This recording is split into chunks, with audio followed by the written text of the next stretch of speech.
ყველაფერი სამყაროში. ყველაფერი ერთად რისი გაკეთება შეუძლია ადამიანს. რატომ იოგა?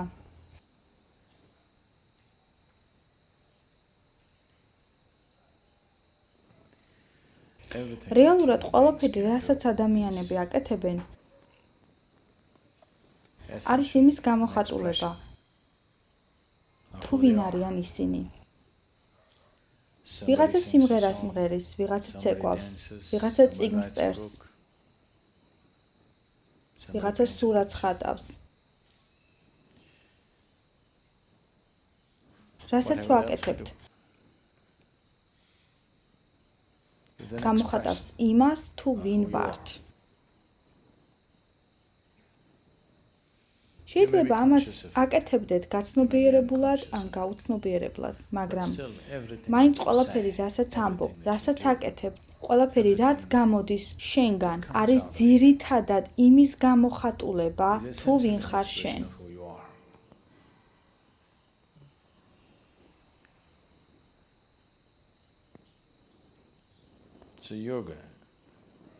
ასე რომ იოგა სრულიად ეწინააღმდეგება ამას, რადგან ის არ გამოხატავს იმას, თუ ვინ ხარ.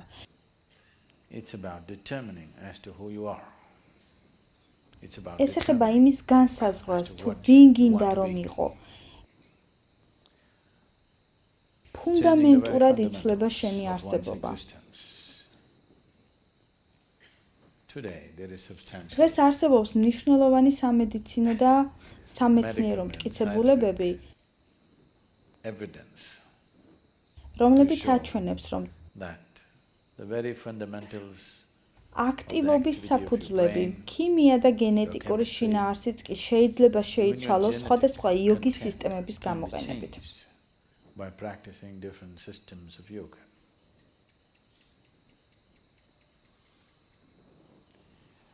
ამას დადასტურება არ სჭირდებოდა, რადგან ამას ყოველთვის ვხედავდით, მაგრამ დღეს არსებობს ამის დამადასტურებელი სამეცნიერო მტკიცებულებები.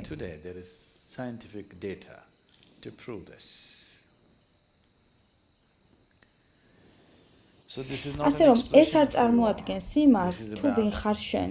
ეს ეხება იმას, თუ რა ბუნების გსურთ რომ იყოთ.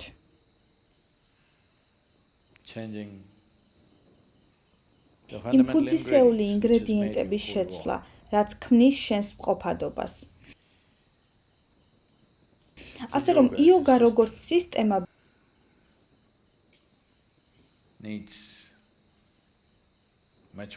ბევრად უფრო მეტ ინტერესს, ჩართულობას მოითხოვს, ვიდრე ნებისმიერი სხვა რამ.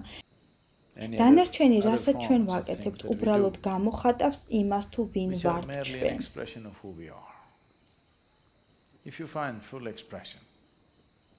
თუ რაიმე თქვენი საყვარელი საქმის საშუალებით გამოხატავთ საკუთარ თავს ბოლომდე, ამას შეიძლება გარკვეულწილად ტრანსფორმირება მოგიტანოთ. თუ გულიანად თუნდაც საჭმელს მოამზადებთ, შეიძლება ტრანსფორმაცია მოხდეს. ძროხაზე ზრუნვამ შეიძლება შეცვალოს თქვენი ცხოვრება. გესმით? თუ მთელი გულით მღერი, შეიძლება გარკვეული ტრანსფორმაცია მოხდეს.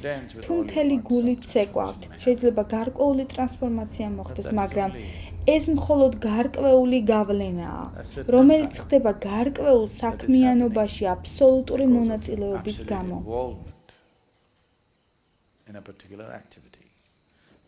ძირითადად ეს ბუნებრივი გამოხატულებაა იმისა, თუ ვინ ხარ.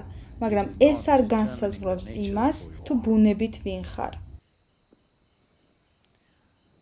როდესაც ჩვენ გარდავქმნით ჩვენს აქტივობას, არა როგორც ჩვენი გამოხატულება, რადგან ვის სურს იპოვოს გარდაქმნა დილაობით ასეთ ფორმაში? ნამდვილად არ არის.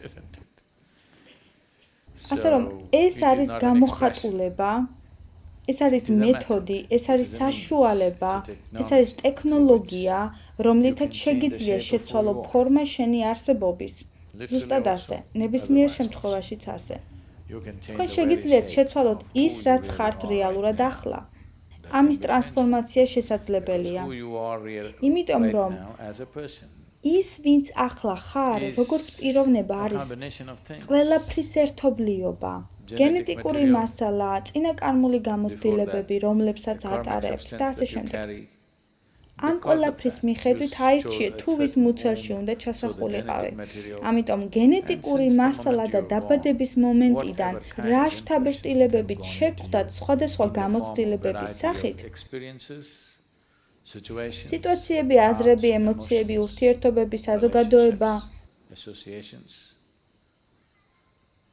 რაც არ უნდა გქონდეს შეთვისებული, ეს ყველაფერი გარკვეულ პიროვნებად გაყალიბებს. როდესაც ამბობ, მე ასეთი ადამიანი ვარ, ამბობ, რომ მე მაქვს ასეთი სახის იძულებით მიღებული ჩაბეჭდილი თვისებები. როცა ამბობ, ასეთი ვარ, ეს არის იძულებით მიღებული ხასიათი, ის სახე, რომელთანაც აიგივებ თავს. იცით ხალხი, ეს ძალზე დასავლური რამაა, მაგრამ ინდოეთშიც ბევრია უკვე მსგავსი შემთხვევები, რადგან ბევრი ინდოელი შორსაა დასავლური ცხოვრებიდან ვიდრე დასავლეთიდან. თუ დაადგებით დასავლეთის გზას, დაბრუნდებით ინდოეთში.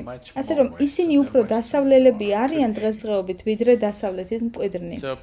ხალხი იძახის, მე ტოროლა ვარ, მე ბუ ვარ. რას ნიშნავს ეს? დილით არ შემიძლია გავიღვიძო. ეს ნიშნავს, რომ ბუ ვარ, საღამოს ადამიანი. არ შემიძლია ღამის გათენება, ესე იგი ტოროლა ვარ, დილის ადამიანი. და მხოლოდ ეს არა, უფრო შორს მიდის ეს ყველაფერი. ზოგი მაყვლის მოყვარულია, ზოგი ვაშლის. ეს ყველაფერი მიდის სამყაროს მრავალ მხრივ დაყოფამდე. ესენი არ არის უბრალოდ ხერხები, რომლებსაც იყენებთ და ინარჩუნებთ მას. თქვენ მასთან საკუთარი თავის იდენტიფიცირებას აკეთებთ.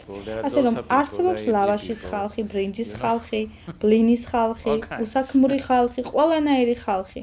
და შენ როგორი ხარ? შენ ხარ ძირითადად იძულებით მიღებული გარე იდენტიფიკაციების ჯამი.